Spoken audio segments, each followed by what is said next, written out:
Maithili express की शानदार प्रस्तुति।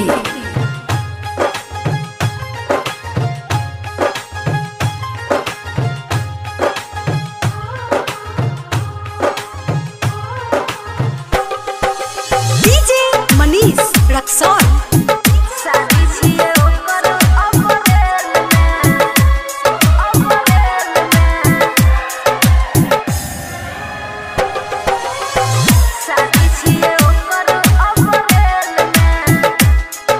खुशी रिकॉर्डिंग स्टूडियो बलुआहा।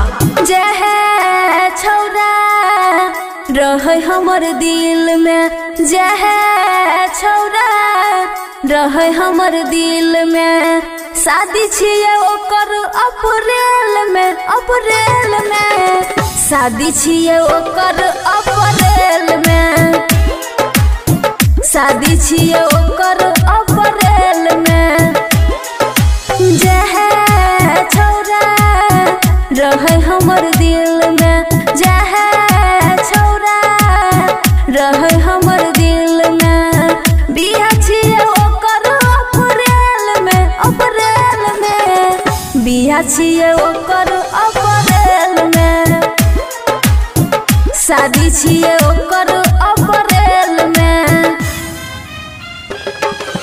डीजे मनीष रक्सौल।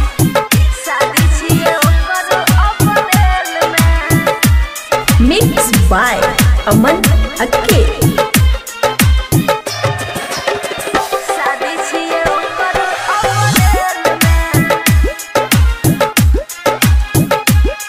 खुशी रिकॉर्डिंग स्टूडियो बलुआहा।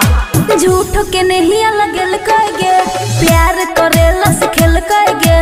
ओकरा बिना न रहल जाए, रोग एहन लगल कगे, रोग एहन लागल कगे। पड़ गेला हम मुश्किल में, पड़ गेला हम मुश्किल में। बियाह छिए ओकर अप्रैल में, अप्रैल में शादी छिए ओकर अप्रैल में। डीजे मनीष रक्सौल। शादी छिए ओकर अप्रैल में।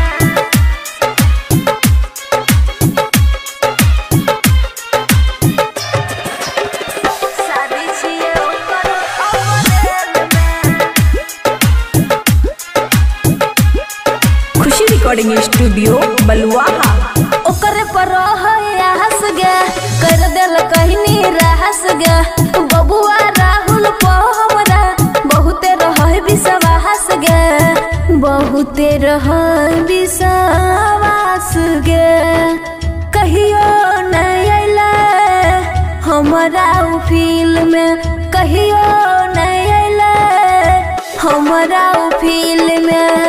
बियाह छिए ओकर अप्रैल में, अप्रैल में बियाह छिए ओकर अप्रैल में। खुशी रिकॉर्डिंग स्टूडियो बलुआहा।